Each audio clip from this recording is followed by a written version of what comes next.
is finally here. The first 4 minutes of the new Boss Baby movie. Let's go.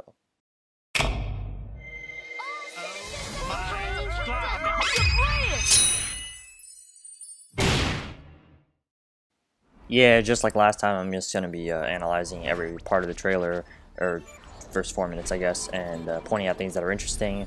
And starting off with this intro, it's really stylish. I really like it. It shows the inside of BMO. That's pretty cool. And there it is, the new Boss Baby movie. Did you know there are more stars in the sky than there are grains of sand in the sky? Yeah, we start off with this cute little narration from BMO about all the vast wonders of space and the galaxy. It's pretty adorable, but it doesn't really relate to anything specific other than the fact that BMO is in space. And yeah, that's about the central premise, I guess. And you see the moth from On the Lam and the end of Season 6 give birth to whatever that is. It's pretty, just some wacky, funny visuals. And it's really, really pretty, I gotta say. And he picks up the little pick from the guitar and starts strumming his cute little song. Some people say there's like a melody in my head. So yeah, he sings a song about how he's on a mission to terraform Mars, and he's kind of lonely that he had to leave his friends and stuff back home, but he has potatoes and stuff, so it's all good. And he keeps up his little cowboy persona that we've seen him put on several times throughout the normal Adventure Time series, and it's just really cute. Everything actually goes pretty well until... his ship gets bombarded by space hail or something, and he dies. Then he goes outside to fix the ship with like a little cute band-aid, and he talks to Football, which is really adorable. But then, probably the most interesting part of this whole thing happens. One of the potatoes that flew out of the ship because there was a leak awakens this little guy. BMO decides to call him Olive, but what's really weird about him is that he like scans BMO and then directs BMO away from his mission to go to this new space station that we saw in the first trailer. And it's really interesting because he just kind of does it, and I have no idea like what he is or what his purpose is and why he decides to lead BMO to this area. And we'll probably find out, but I'm really curious to say the least.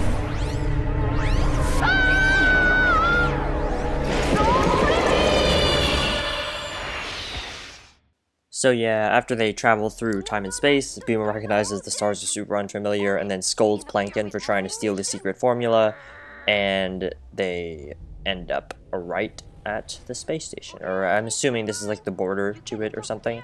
I don't know. But that's about where the trailer ends.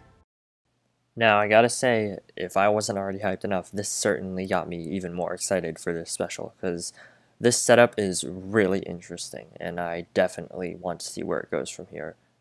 I think whatever they're going to do with Olive is probably what I'm going to be the most interested in seeing, because that just seems like it could be a whole, like, really, really weird and maybe even, like, interconnected story with the rest of the show in some way. And I feel like it's probably going to blow my mind, or it's going to be something really simple. But I want to know nonetheless. Okay, so I'm recording this after recording the rest of the video because I noticed this somehow after I was editing everything. But BMO is in space in a MoCo spaceship, and he's going to Mars to farm potatoes. But this version of Mars doesn't have the domes on it or the society of Martians that it has in the normal show. It's completely blank. And if you remember correctly from the episode The More You Mow, The Mo You Know, you could see that Mo has a schematic for the Martian dome and that whole society on his desk. Now, the first time I noticed this was when Uncivilized Elk pointed it out in his video about Mo, Mars, and the Fire Giants, which I'll leave a link to in the description.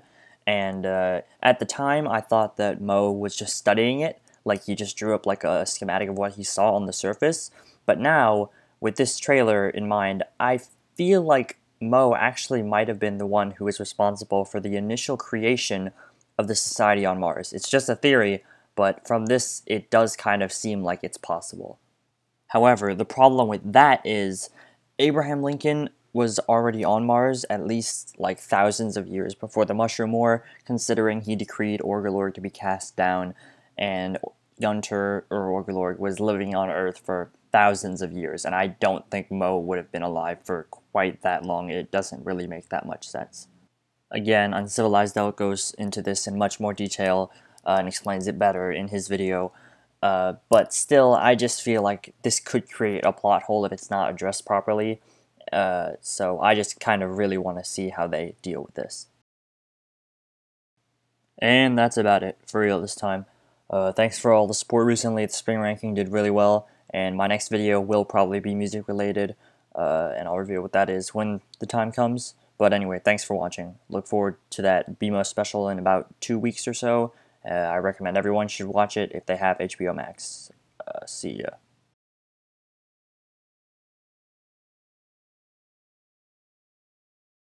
Round and green, so I'm going to call you Olive, after my favorite type of bread.